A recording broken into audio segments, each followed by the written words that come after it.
এই পর্বে দেখাবো কিভাবে আপনার প্রসেস করা ফাইলটি সেভ করা যায় এবং কি কি ফরম্যাটে সেভ করলে কাজ করার ক্ষেত্রে সুবিধা হয়। গত পর্বের ফাইনাল প্রজেক্টে এই ইমেজ ফাইলটি আমরা তৈরি করেছি। এখন আমরা এই ইমেজ ফাইলটি সেভ করব। একটা কথা বলে রাখি, আপনি যখন ফটোশপে কাজ করবেন অবশ্যই প্রত্যেকটা কাজের শেষে আপনার এই লেয়ার ফাইলগুলো সহ ইমেজ ফাইলটি পিএইচডি ফরম্যাটে সেভ রাখবেন। তাহলে আপনি ভবিষ্যতে যে কোনো সময় আপনার এই ফাইলটি কাজে লাগাতে পারবেন। এই ফাইলটি সেভ করা হয়নি তার প্রমাণ হচ্ছে এখানে দেখুন, এই কর্নার একটি স্টার চিহ্ন। এই স্টার চিহ্নটি থাকা অবস্থায় বুঝতে পারবেন যে এই ইমেজটি এখনও একবারও সেভ করা হয়নি। যেমন ধরুন, আমরা এখানে ফাইল মেনুতে গিয়ে যদি সেভ বা কন্ট্রোল-S চাপি, তারপরে দেখুন এখানে প্রসেস হয়ে এই যে এই স্টার বাটনটি চলে গিয়েছে, অর্থাৎ এটি সেভ হয়ে গেছে। এভাবে সেভ করলে আপনি আপনার আগের ফাইল ফরম্যাটই সেভ হবে। তবে আপনি লেয়ার প্যানেল সহ আপনার বিস্তারিত ইমেজ ফাইলটি সেভ করতে ফাইল মেনুতে গিয়ে সেভ এস বা শর্টকাট কি শিফট কন্ট্রোল-S চেপে এখান থেকে আমি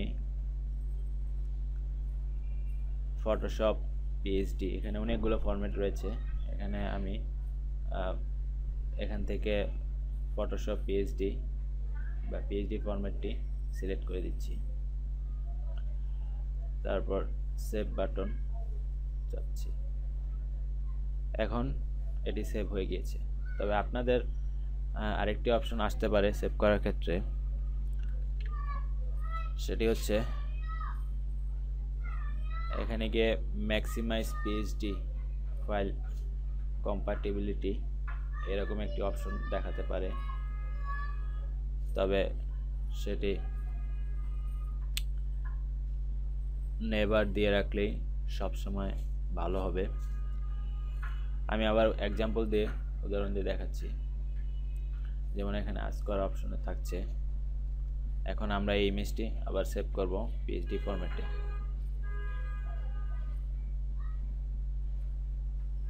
রিপ্লেস ওকে। এই দেখুন এমন একটি অপশন আপনাদের আসতে পারে, ম্যাক্সিমাইজ কম্প্যাটিবিলিটি। এই অপশনটি সাধারণত চেক দেওয়া থাকে। তবে এই অপশনের কাজ হচ্ছে আপনি যখন এই পিএইচডি ফরম্যাটে এই ফাইলটি সেভ করবেন তখন আপনার পিএইচডি ফাইলের সাইজটা অনেক বড় হয়ে যাবে।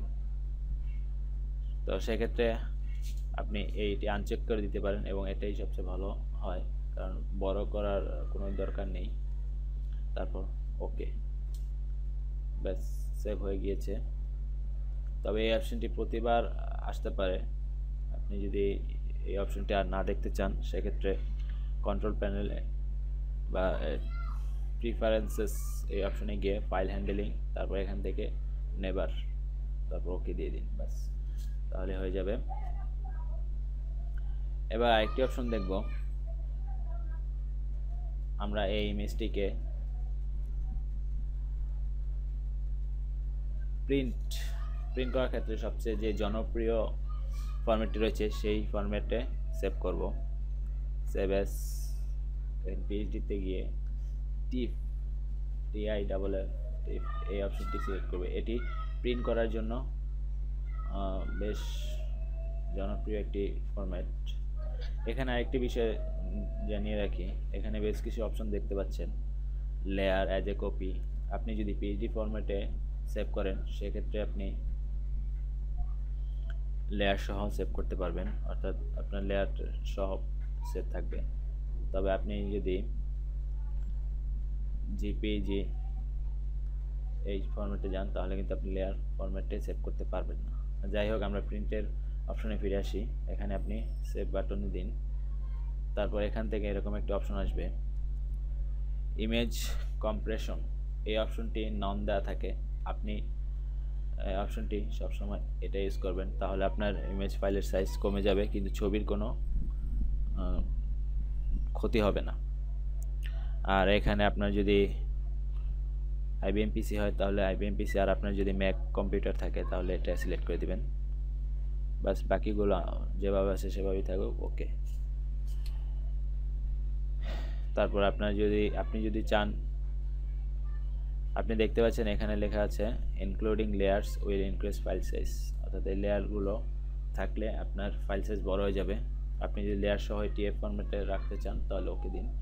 কিন্তু আপনি আপনি আপনি যদি এই লেয়ারগুলো রাখতে না চান, অর্থাৎ শুধুমাত্র ফাইলটি টিএফ ফরম্যাটে সেভ করতে চান, সেক্ষেত্রে লেয়ার প্যানেলে গিয়ে ফ্ল্যাটেন ইমেজ এই অপশনটি সিলেক্ট করে দিন।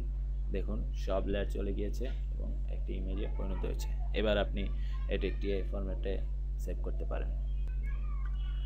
এছাড়া ওয়েবের জন্য, আপনি যদি ওয়েবের জন্য এই ইমেজটি সেভ করতে চান বা ইমেজ ফাইলটি সেভ করতে চান, সেক্ষেত্রেও একটি অপশন রয়েছে সেভ ফর ওয়েব। এখানে দেখতে পাবেন এরকম একটি প্যানেল চলে আসবে। সেখান থেকে আপনি ছবির সাইজ, পার্সেন্টেজ সবই দেখতে পারবেন। আপনি এখান থেকে ইচ্ছে করলে ছবির ফরম্যাটও চেঞ্জ করে দিতে পারেন। আরও অনেক অপশন রয়েছে, ভবিষ্যতে এগুলো নিয়ে বিস্তারিত বলবো। আপাতত এই অপশনটির কথা জেনে রাখুন, তারপর সবশেষে আপনি ডান বাটন করে সেভ করতে পারেন। তবে ওয়েবে বা নর্মালি সেভ করার ক্ষেত্রে সবচেয়ে জনপ্রিয় ফরম্যাটটি হচ্ছে জিপিগ। এই ফরম্যাটটি বেশ জনপ্রিয়, আমরা সবাই জানি। ইমেজ সেভ করার ক্ষেত্রে এই ফরম্যাটটি আমরা অনেক ব্যবহার করে থাকি। এটি সেভ করার ক্ষেত্রে একটা অপশন আসতে পারে ম্যাক্সিমাম, তারপর কোয়ালিটি, লার্জ ফাইল। আপনি যদি ইমেজের সাইজ এখান থেকে কমাতে চান, সেক্ষেত্রে আপনি আরও কোয়ালিটি কমিয়ে দিতে পারেন, তাহলে দেখুন সাইজ কত কমে গিয়েছে। আর আপনি যদি সর্বোচ্চ কোয়ালিটি চান, সেক্ষেত্রে এই অপশনটি দিয়ে ওকে দিতে পারেন। আপাতত সেভ নিয়ে আপনাদের কোনো সমস্যা থাকার কথা না, বাকিগুলো আপনারা নিজেই বুঝতে পারবেন। ধন্যবাদ সবাইকে, সাথেই থাকুন।